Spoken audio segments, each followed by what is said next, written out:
Morning student. बेटा आज हम सूर्यकांत त्रिपाठी निराला की का एक गीत उत्साह पर बात करेंगे। सूर्यकांत त्रिपाठी जी का जन्म 1899 ईस्वी में उत्तर प्रदेश में हुआ और इनकी मृत्यु 1961 में हुई।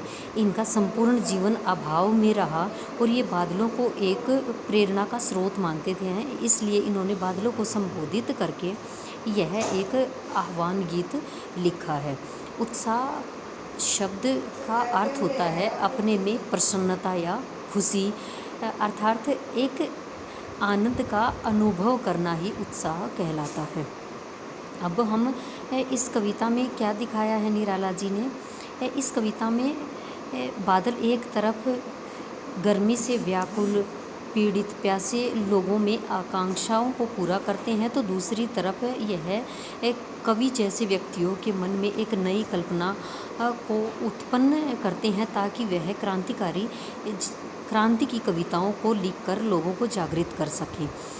इस कविता में कवि ने एक कल्पना और क्रांति की चेतना दोनों को दिखाया गया है और सामाजिक क्रांति या बदलाव साहित्य से ही संभव हो सकती है और साहित्य को जब व्यक्ति पढ़ेंगे तो उसमें क्रांति की भावना उत्पन्न होगी।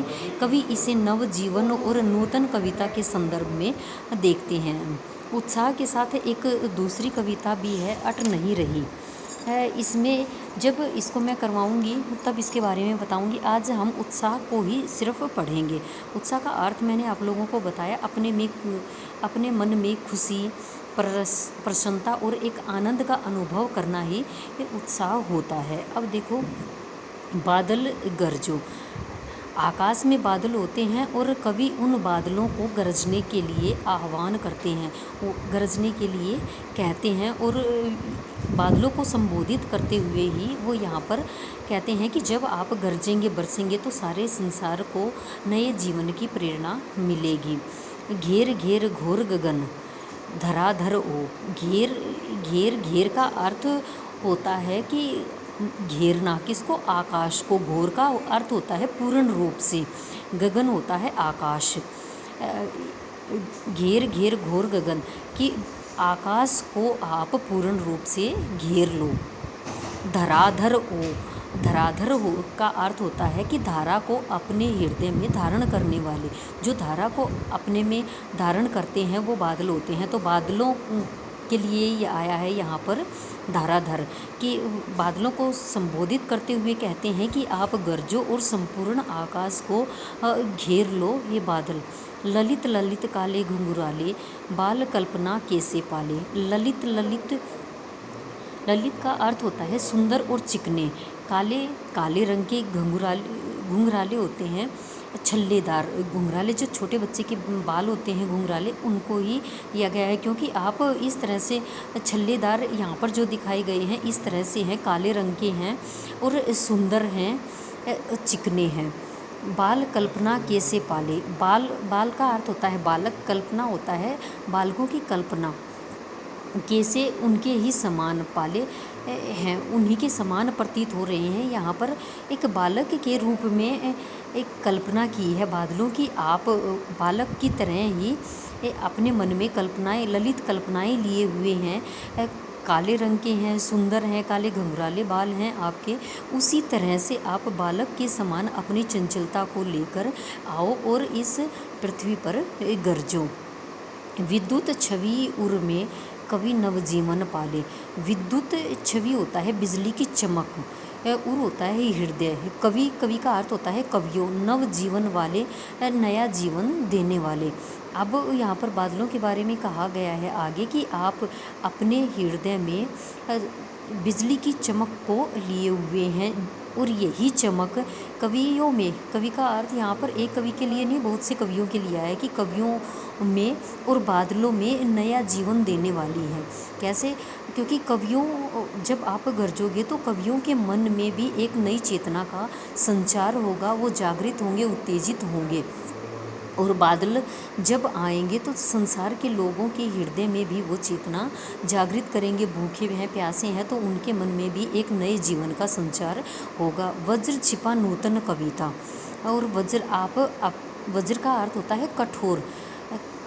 यहाँ पर वज्र आपने अपने हृदय में कठोरता ली हुई है, कठोरता है आपके हृदय में, क्योंकि वो गरजेंगे तो वो गुस्से में होंगे, तो जिसके कारण उनमें एक कठोरता हमें दिखाई देगी। नूतन कविता, नूतन का अर्थ होता है नई, कविता का अर्थ होता है कविता का सृजन करना। यहाँ कवियों को दिखाया है कि जब आप गरजेंगे तो कवियों को में भी चेतना जागृत होगी और वो नई नई कविताएं लिखेंगे और इन्हीं कविताओं को पढ़कर लोगों में भी जागृति की भावना उत्पन्न होगी, वो क्रांति करेंगे और हमारा देश पूर्ण रूप से आज़ाद हो जाएगा।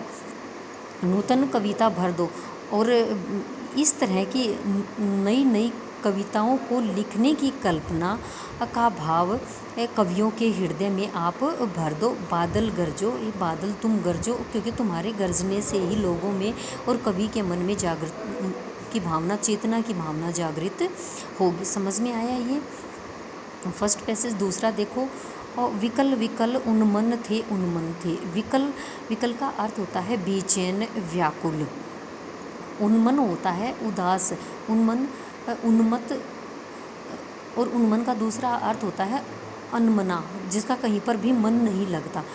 इस जब बादल नहीं बरसते हैं तो सूर्य की गर्मी से इस संसार के व्यक्ति हैं वो बेचैन हो जाते हैं, व्याकुल हो जाते हैं और उनका मन कहीं पर भी नहीं लगता है। विश्व के निगाद के सकल जन, निदाग का अर्थ होता है गर्मी, सूर्य की गर्मी की तप्त, गर्मी की तप्त भी कह सकते हो या फिर गर्मी भी आप इसमें कह सकते हो कि इस संसार में जब आप नहीं आते हैं, नहीं गरजते हैं, तो विश्व का होता है संसार, निगाद का होता है सूर्य की गर्मी, शकल होता है संपूर्ण, जन का अर्थ होता है लोग। इस संसार के लोग सूर्य की गर्मी के कारण व्याकुल हो जाते हैं और उनका मन कहीं पर भी नहीं लगता है।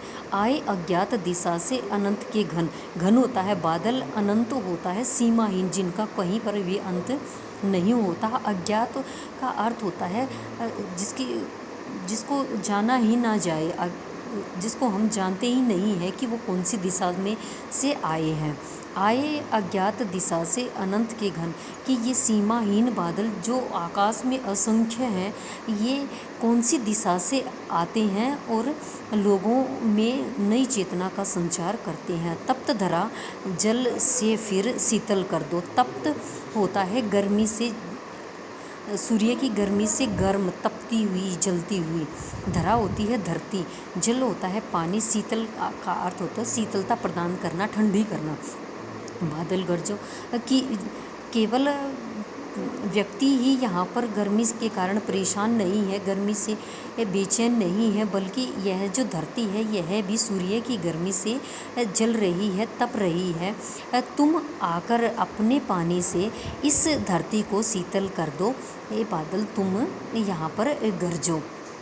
यह इस कविता में दिखाया गया है। इसके अलावा हम यहाँ पर काव्य सौंदर्य की बात करें तो इसमें दिखाया गया है कि यह लोगों की प्यास को और पीड़ित लोगों के कष्टों को दूर करने वाले हैं। उनकी इच्छाओं और आकांक्षाओं को पूरा करने के लिए ही कवि ने बादलों का आह्वान किया है। इसमें आप देखोगे घेर घेर घोर गगन, यहाँ पर अनुप्रास अलंकार भी है, मानवीकरण अलंकार भी है, और बादल गरजो इसमें भी मानवीकरण अलंकार का वर्णन किया गया है। बाल कल्पना कैसे पाले, यहाँ पर उपमा अलंकार है। और घेर घेर और विकल विकल, यहाँ पर पुनरुक्ति प्रकाश अलंकार यहाँ पर दिखाया गया है। करुण रस इसमें दिखाया गया है, क्योंकि लोग हैं वो गर्मी के कारण बेचैन है और उनमें करुणा की भावना व्याप्त है। और यह एक आह्वान गीत है जो लोगों को एक प्रेरणा स्रोत के रूप में यहाँ पर दिखाई देता है। यहाँ पर तत्सम तद्भव शब्दों का प्रयोग किया है, यही इसमें दिखाया है।